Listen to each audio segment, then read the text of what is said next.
Guys, welcome to my YouTube channel. ഇന്ന് നമുക്കൊരു കല്യാണം കൂടിയിട്ട് വന്നാലോ. അപ്പോൾ ഇന്നത്തെ കല്യാണം വരുന്നത് തിരുവാതിരാണിക്കുളത്താണ്. തിരുവാതിരാണിക്കുളം അമ്പലത്തിൽ വെച്ചാണ്. ഞങ്ങളുടെ ഓഫീസിൽ ഞങ്ങളുടെ കൊലീഗിൻ്റെ അനിയത്തിയുടെ കല്യാണമാണ്. കല്യാണത്തിന് കെട്ട് പറഞ്ഞത് 10-11 മണിക്കിടയിലാണ്. ഞങ്ങൾ 10 തന്നെ എത്തി. കെട്ടൊന്നും കാണാൻ ഞങ്ങൾക്ക് പറ്റിയില്ല, നല്ല തിരക്കുണ്ടായിരുന്നു. ഞങ്ങളെല്ലാവരും കുറച്ച് പേരൊക്കെ ബ്രേക്ക്ഫാസ്റ്റ് കഴിച്ചുകൊണ്ട് വന്നതുകൊണ്ട് ഞങ്ങൾക്ക് ആൾക്ക് അമ്പലത്തിൽ കയറി തൊഴാനുള്ള ഒരു പ്ലാൻ ഇല്ലായിരുന്നു. അപ്പോൾ നല്ല ചൂടായിരുന്നു കേട്ടോ, ഒരു രക്ഷയില്ലാത്ത ചൂടായിരുന്നു. അവിടെ വെൽക്കം ഡ്രിങ്ക് ആയിട്ട് ഗ്രേപ്പും പപ്പായ, വാട്ടർമെലൻ, പൈനാപ്പിൾ ജ്യൂസൊക്കെ വെച്ചിട്ടുണ്ട്. എല്ലാത്തിനും ഞങ്ങൾ ഓരോന്നും എടുത്ത് കുടിച്ച് ഒന്ന് ഫ്രഷായിട്ട് നേരെ ഹാളിലേക്ക് കയറി. ഞങ്ങൾ ഹാളെന്ന് പറയുമ്പോൾ അമ്പലത്തിൽ തൊട്ടടുത്തുള്ള ഓഡിറ്റോറിയം തന്നെയാണ്. ഏറ്റവും വലിയ ആശ്വാസം എന്ന് വെച്ചാൽ ആ ഹാള് മൊത്തം AC ആയിരുന്നു. സെൻട്രലൈസ്ഡ് AC ആയിരുന്നു. ഞങ്ങൾ രണ്ടുപേരും വീഡിയോ ഒക്കെ എടുത്ത് പയ്യെ ഇങ്ങനെ പോകുമ്പോഴാണ് ഞങ്ങളെ പുറകെ ആരും ഇല്ലയെന്ന് ഞങ്ങൾ കണ്ടത്.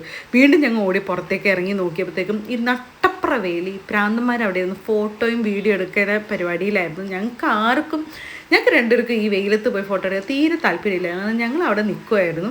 അത് കഴിഞ്ഞിട്ട് എല്ലാവരും വന്നപ്പോൾ നേരെ ഞങ്ങൾ മേളിൽ പോയി. പെണ്ണ് സാരിയൊക്കെ മാറിയൊക്കെ വന്നിട്ടുണ്ടായിരുന്നു. അപ്പോൾ പെണ്ണിൻ്റെ എൻട്രിയാണ് ഈ കാണുന്നത്. പെണ്ണിൻ്റെയും ചെക്കൻ്റെ ഒക്കെ എൻട്രിയൊക്കെ കഴിഞ്ഞ് അവർ നേരെ സ്റ്റേജിൽ കയറി എല്ലാവരെയും വെൽക്കം ഒക്കെ ചെയ്ത് അവരവിടെ നിൽക്കുവാണ്. എനിക്ക് ഈ കല്യാണ സാരി ഗോൾഡൻ കളറൊക്കെ ഭയങ്കര ഇഷ്ടമാണ്. എനിക്ക് റെഡിനേക്കാളും കൂടുതൽ ഇഷ്ടം ഗോൾഡൻ കളറിലെ കല്യാണ സാരിയൊക്കെ. ഒരു പ്രത്യേക ഒരു ഭംഗിയാണ്, ഭയങ്കര ഒരു എടുപ്പ് തോന്നും. നമുക്ക് എവിടെ നിന്നാലും നല്ല ഭംഗിയാണ് ഗോൾഡൻ സാരി കാണുമ്പോൾ അല്ലേ. അപ്പോൾ അവിടെ കല്യാണമൊക്കെ നടക്കുമ്പോഴത്തേക്കും ഇവിടെ സദ്യ കൊടുക്കാനുള്ള തിരക്കായി. എല്ലാവരും സദ്യ കഴിക്കാനുള്ള തിക്കും തിരക്കിൽ പോവാട്ടോ. ആദ്യത്തെ പന്തിയിൽ തന്നെ ഞങ്ങൾ കയറിയിരുന്നു. അപ്പോൾ പെണ്ണിൻ്റെ ചെറുക്കൻ്റെയും വീട്ടുകാരൊന്നൊന്നുമില്ല, ഞങ്ങളങ്ങ് ആദ്യത്തെ പന്തിയിൽ തന്നെ കയറിയിരുന്നു. സത്യം പറഞ്ഞാൽ എനിക്ക് തീരെ വിശപ്പുണ്ടായിരുന്നു. കാരണം ഞാൻ നല്ല രീതിയിൽ ബ്രേക്ക്ഫാസ്റ്റ് കഴിച്ചിട്ടാണ് വന്നത്. ജസ്റ്റ് 12 മണി ആയിട്ടുണ്ടായിരുന്നുള്ളൂ. ഇവർക്ക് മിക്കവരും ബ്രേക്ക്ഫാസ്റ്റ് കഴിക്കാത്തതുകൊണ്ട് അവരങ്ങ് കയറിയിരുന്ന് കഴിക്കാമെന്ന് പറഞ്ഞപ്പോഴത്തേക്കും ഞാനും കയറിയിരുന്നു. ഞങ്ങൾ കുറച്ച് പേര് ഇപ്പുറത്തെ റോയും കുറച്ച് പേര് അപ്പുറത്തെ റോയിലും ആട്ടെ ഇരുന്ന്. ഞങ്ങൾക്ക് എല്ലാവർക്കും ഒറ്റ സെറ്റിൽ ഇരിക്കാൻ പറ്റിയില്ല. എനിക്കാണെങ്കിൽ ആ ചേച്ചി ഒരു ചോറ് തന്നിട്ടാണ് പോയത്. എനിക്കാണെങ്കിൽ തിന്ന് തീർക്കാനും പറ്റുന്നുണ്ടായിരുന്നില്ല. ബാക്കി ഉണ്ടായതെല്ലാം എൻ്റെ അടുത്തുള്ള ആളുടെ പ്ലേറ്റിലേക്ക് അങ്ങ് കൊടുക്കുക ചെയ്തത്. പിന്നെ പായസം ഉണ്ടായിരുന്നു. പായസമെല്ലാം കുടിച്ചപ്പോൾ എനിക്ക് ഒട്ടും പറ്റുന്നുണ്ടായിരുന്നില്ല, ഭയങ്കര ഉറക്കക്ഷീണവും ഒക്കെ ആയിരുന്നു. പിന്നെ പായസമൊക്കെ കുടിച്ചാൽ പിന്നെ അങ്ങനെയാണല്ലോ, സദ്യയൊക്കെ വയറ് നിറച്ച് കഴിച്ചാൽ നമുക്ക് ഭയങ്കര ക്ഷീണമായിരിക്കുമല്ലോ. അപ്പം ഞങ്ങളെല്ലാവരും അവിടെ ഇരുന്ന് ഒരാൾ വരാൻ വെയിറ്റ് ചെയ്യുമായിരുന്നു കേട്ടോ. അപ്പോൾ അവരൊക്കെ വന്ന് ഗിഫ്റ്റും കൊടുത്ത് ഫോട്ടോ ഒക്കെ എടുത്ത് ഞങ്ങൾ നേരെ തിരിച്ച് വീട്ടിൽ പോകാൻ വേണ്ടി അങ്ങ് ഇറങ്ങി.